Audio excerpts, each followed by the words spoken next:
इस बात को आपको ध्यान में रखना है कि कोई भी व्यक्ति आपको आपके मन मुताबिक पशु नहीं देगा। आपको आपके मन मुताबिक पशु मिलेगा ब्रीडिंग से। पहली बार में अगर 30 लीटर आ रहा है और अगर आप तीसरी बार जब आप निकालने जा रहे हैं तो उस समय आपको दूध आ रहा है 15 लीटर, 14 लीटर, तो आप समझ जाइए कि आपके साथ कुछ धोखा हो रहा है। आप उस तरह के पशु ना लीजिए। 18 से 20 लीटर वाली भैंस या फिर अगर गाय ले रहे हैं तो 25 से 30 लीटर वाली गाय आपके लिए सबसे अच्छी होगी। सबसे पहले तो आपको, अगर आप नए हैं तो आपको गाभिन गाय नहीं खरीदना है। हमेशा जब भी आप पशु को खरीदने जाए तो कम से कम 3 बार दूध निकाल कर देखें, 3 टाइम का। नमस्कार किसान भाई, स्वागत है आपका खेती बाड़ी पर। आपकी पशुओं की उत्पादकता और गुणवत्ता ही बहुत हद तक पशुपालन में आपकी सफलता को निर्धारित करते हैं। मुझे एक बार फिर से दोहराने दें दोस्तों, आपके पशुओं की उत्पादकता और गुणवत्ता ही बहुत हद तक पशुपालन में आपकी सफलता को निर्धारित करते हैं। जी हाँ दोस्तों, आपके पास कितने अच्छे नस्ल के पशु हैं, कितने अच्छी गुणवत्ता के पशु हैं, इस बात से ही निर्धारित होता है कि आप पशुपालन के क्षेत्र में कितने सफल होंगे।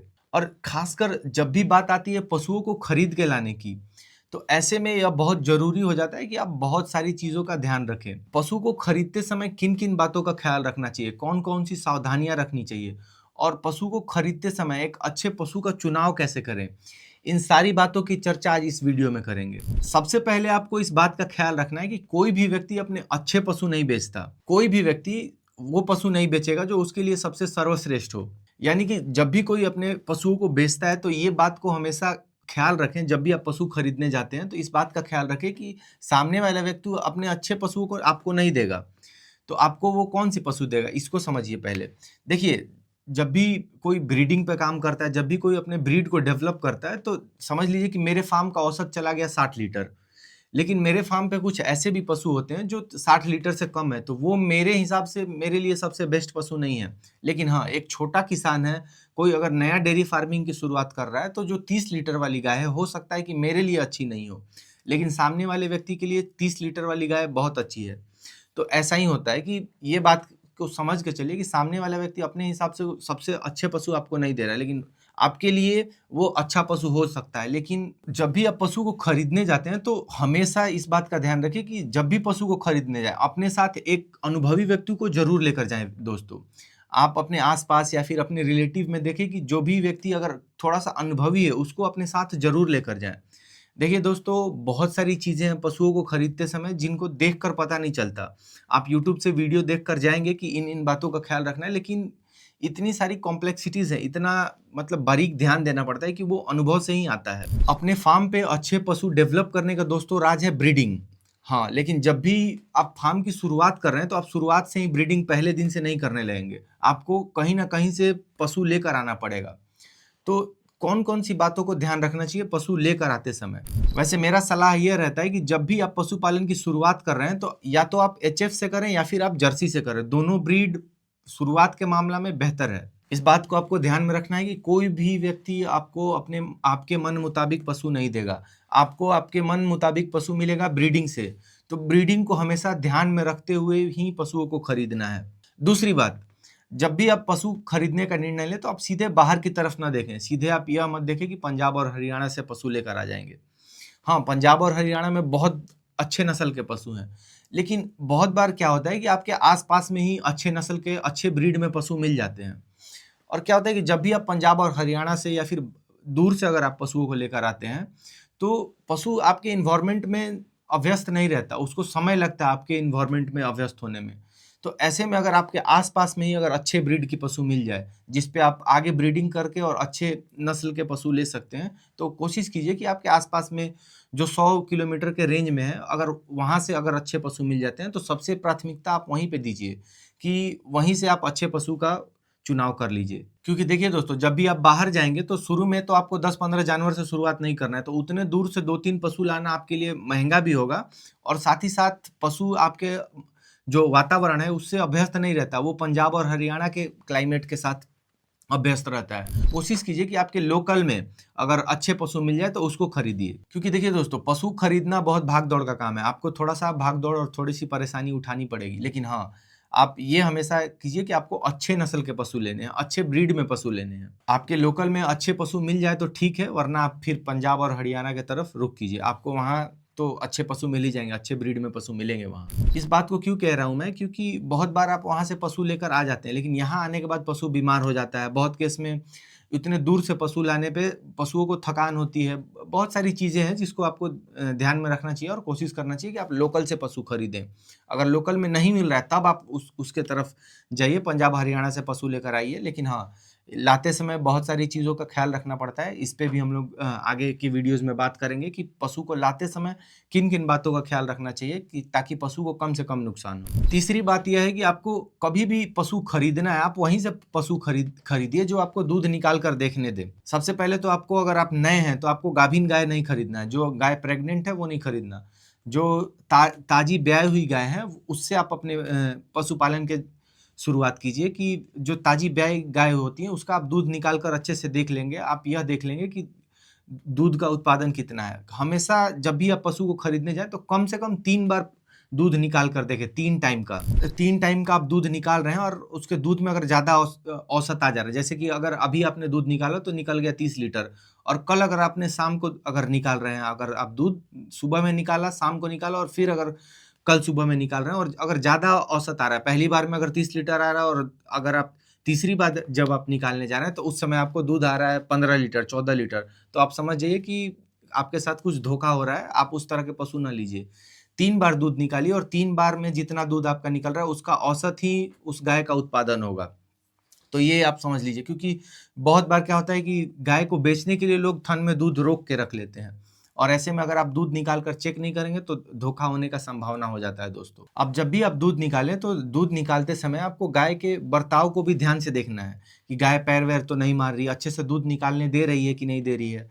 अब आपको गाय का जो टेम्परमेंट है उसको भी आप चेक कीजिए दोस्तों दूध निकालने के दौरान। उसके थनों को जांच कीजिए, कहीं थन में कोई सूजन तो नहीं, कहीं कोई गांठ तो नहीं बना हुआ है। इस बात का हमेशा ध्यान रखिए कि देखिए, गाय खरीदते समय आपको 5-10 हज़ार रुपये महंगा पड़ जाएगा, चलेगा, कोई दिक्कत नहीं है। लेकिन आपको गलत गाय नहीं उठा के लाना, आपको ऐसे गाय उठा के लाना है जिस पे आप ब्रीडिंग करके आगे अच्छे नस्ल ले पाएँ। तो 5-10 हज़ार रुपये अगर ज़्यादा लग रहा है तो कोई बात नहीं है, उसका हम लोग रिकवरी कर लेंगे। आगे जो आने वाली जो जनरेशन होगी उसमें आपको जब अच्छे बच्चे मिलेंगे तो उसकी रिकवरी हो जाएगी। तो आपको हमेशा पैसे के ऊपर आपको ये सोचना है कि ब्रीड अच्छा मिले। वहीं आपको इस बात का भी ध्यान रखना है कि इस बात के चक्कर में आप बहुत महँगे गाय ना ले लें। अगर आप गाय खरीदने जा रहे हैं तो शुरुआत के लिए अगर आपको ब्रीडिंग पे काम करना है तो 25 से 30 लीटर वाली जो गाय होती है वो आपके लिए अच्छी होगी। आपको शुरू में ही बहुत एकदम ज़्यादा उत्पादन वाली गाय नहीं लेनी कि आपको 50 लीटर वाली गाय लेनी है। 50 लीटर वाली गाय आपको अगर कोई देगा भी तो बहुत महँगा मिलेगा। तो आपको ये कोशिश करना है कि आपको 25 से 30 लीटर वाली गाय लेनी है, फिर आप उस पे अगर ब्रीडिंग करेंगे तो अच्छे आगे आने वाले जो जनरेशन होंगे वो अच्छे उत्पादन में आएंगे। भैंस ले रहे हैं तो आपको ये कोशिश करना है कि 18 से 20 लीटर अगर भैंस का उत्पादन है, दूध निकाल के चेक कीजिए। अगर 18 से 20 लीटर अगर दूध आ रहा है तो आपके लिए 18 से 20 लीटर वाली भैंस, या फिर अगर गाय ले रहे हैं तो 25 से 30 लीटर वाली गाय आपके लिए सबसे अच्छी होगी। अब साथ ही साथ अगर आप जानवर ले रहे हैं तो इस बात का भी ख्याल रखिए, अगर आपको जो भी गाय ले रहे हैं उसकी अगर पेडिग्री मिल जाए, पेडिग्री यानी उसके माँ बाप का अगर रिकॉर्ड मिल जाए तो ब्रीडिंग करने के लिए काफ़ी सहूलियत हो जाती है। अगर माता-पिता का अगर रिकॉर्ड मिल जाता है कि माता-पिता का दूध उत्पादन कितना है, किस माँ की है, किस फ़ादर की है, तो इस अगर मिल जाता है तो ये आपके लिए बहुत सहूलियत होगा। जब आप आगे ब्रीडिंग पे काम करेंगे, आपको नस्ल है कि आप किस तरह का सीमन उसमें डालेंगे इसका चुनाव कर पाएँ। सीमन वगैरह डालते हैं तो उसपे आप देखते हैं कि मदर और फ़ादर का रिकॉर्ड्स वगैरह दिया रहता है। आप जब उसका ब्रोशर लेंगे सीमन का तो उसपे हर एक चीज़ दिया रहता है। सायर और डैम का रिकॉर्ड, सायर मतलब होता है फ़ादर और डैम मतलब होता है ब्रीडिंग में मदर, कि सायर और डैम का रिकॉर्ड कितना है, कितने उत्पादन वाली जो उसके माता-पिता हैं कितने उत्पादन वाली गाय हैं। उसको नज़र में रखते हुए हम आगे के जो भी ब्रीड्स हैं उसका चुनाव करते हैं। तो कोशिश कीजिए कि अगर आपको पेडिग्री मिल जा रहा है, जो भी आप पशु ले रहे हैं तो अच्छा है, अगर नहीं मिल रहा है तो कोई बात नहीं है। अच्छा अगर उत्पादन होगा तो थोड़ा-सा अगर आप मेहनत करेंगे तो अच्छे ब्रीड की गाय ले पाएँगे। आप थनों की जाँच अच्छे से कर लें कि जो थनों के बीच का जो गैप होता है वो बहुत ज़्यादा ना हो, बहुत कम ना हो। तो इस बात का ध्यान रख लें कि थनों का बीच का जो गैप है या फिर जो टीट्स होता है जिसे हम लोग छेनी बोलते हैं, उसका साइज़ बहुत बड़ा ना हो, बहुत छोटा ना हो, मीडियम साइज़ का हो, ताकि आप अच्छे से उसकी दूध की चवाई कर पाएँ। आजकल क्या होता है कि आजकल बहुत लोग समझदार हो गए हैं। जब भी गाय-वाय बेचने की बात आती है तो लोग थन में दूध रोक लेते हैं या फिर अलग-अलग तरह के इंजेक्शंस या फिर पाउडर भी आते हैं, जिसे अगर आप अपनी गाय को खिलाएँगे तो जो उसकी लेवटी है वो काफ़ी अच्छा आकार में आ जाती है। तो इस बात का भी आपको ख़्याल रखना है कि दूध अच्छे से निकाल कर चेक करें, थनों को चेक करें कि थन का गैप कैसा है, थन का साइज़ कैसा है, थन में कहीं कोई गाँठ तो नहीं है। इन सारी बातों को चेक कीजिए दोस्तों। और आप यह देखिए कि जो गाय का पुट्ठा है वो चौड़े पुट्ठे की गाय हो, ताकि देखिए गाय का आकार जितना बड़ा होगा, उसमें दूध उत्पादन करने की क्षमता उतनी अच्छी होगी, उतना ही अच्छा वो उतना ही हैवी आने वाली नस्लों को जन्म दे पाएगी। साथ ही साथ जो मिल्क वेन है, जो जिसको हम लोग बोलते हैं दूध की नली, नीचे की तरफ जो होती है, आप उसका भी ध्यान दीजिए कि जितना मिल्क वेन में उभार होगा और जितना जिगजैग बना होगा, उतना ही अच्छा होता है। तो मिल्क वेन चेक कीजिए, पुट्ठा चेक कीजिए, साथ ही साथ जो लेवटी होती है, जो थन होता है, उसको भी चेक कीजिए कि आगे और पीछे की तरफ सामान्य तौर पे फैला हो, बहुत ज़्यादा नीचे लटका ना हो। जितना कसा होगा उतना ही अच्छा होता है, उतना ही लंबा समय तक गाय होती है उतना ही लंबा समय तक दूध में बनी रहती है। तो लेवटी को भी ज़रूर से ज़रूर चेक करें। गाय के जो घुटने होते हैं उसको भी चेक कीजिए कि घुटने कैसे हैं, पैर जो है वो सीधा है कि नहीं है। साथ ही साथ जो गाय का हूफ होता है, जो खुर होता है, उसको भी अच्छे से चेक कीजिए कि मजबूत तो है, क्योंकि देखिए जो एचएफ गाय होती है वो खुर से बहुत कमज़ोर होती हैं और बहुत बार क्या होता है, पैरों से लंगड़ाहट आ जाती है उनमें। तो आपको ये भी देखना है कि गाय को चला कर देखें कि अच्छे से चल पा रही है कि नहीं, अच्छे से खड़ी हो पा रही है कि नहीं। इन सारी बातों का ध्यान रखिए। उसके साथ आप ये भी देखिए कि गाय के जो आँखें हैं वो लाल तो नहीं है। बहुत बार क्या होता है ना कि अगर गाय थोड़ी-सी मरखा टाइप की है या फिर दूध निकालने में परेशानी कर रही है, तो उसको इंजेक्शन वगैरह लगा दिया जाता है। तो ऐसे में क्या होता है कि गाय शांत रहे उसके लिए इंजेक्शन लगा दिया जाता है, तो उसकी आँखें लाल हो जाती है। तो इससे आप पहचान कर सकते हैं कि गाय किसी तरह के एनाबॉलिक्स किसी तरह की स्टेरॉइड्स वगैरह तो गाय को नहीं दिया गया। आँखों को देखिए कि आँखें लाल तो नहीं है। देखिए अगर अगर आप भैंस खरीद रहे हैं तो भैंस को पीछे की तरफ से चेक कीजिए कि भैंस का जो पुट्ठा है वहाँ पे पतली चमड़ी का है कि नहीं।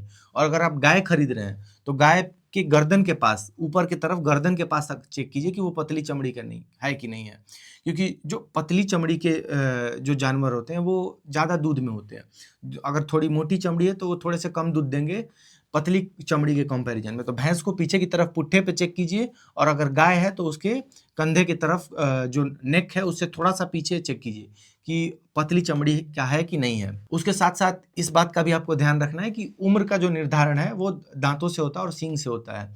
तो ये देखिए कि कितने दाँत में है। वैसे तो देखिए गाय-भैंस का जो उम्र का निर्धारण है, यह पुख्ता तौर पे बताना थोड़ा-सा मुश्किल है। लेकिन हाँ, आप दाँत में देखिए कि कितने दाँत की है। जो सींग होता है उससे भी उम्र का निर्धारण होता है कि सींग पे अगर छल्ले बने हुए, जो देसी गाय होती है उनमें छल्ले थोड़े से बने होते हैं अगर आप ध्यान से देखें तो। साथ ही साथ कितना सींग में खुरदरापन है, कितना सींग डेवलप कर पाए, इन सारी चीज़ों से उम्र का निर्धारण होता है। तो उम्र का निर्धारण करते समय दाँत को और सींग को, अगर सींग है तो इस बात को देखें। लेवटी कितनी लटकी हुई है, इन सब सारी चीज़ों से भी उम्र का निर्धारण होता है।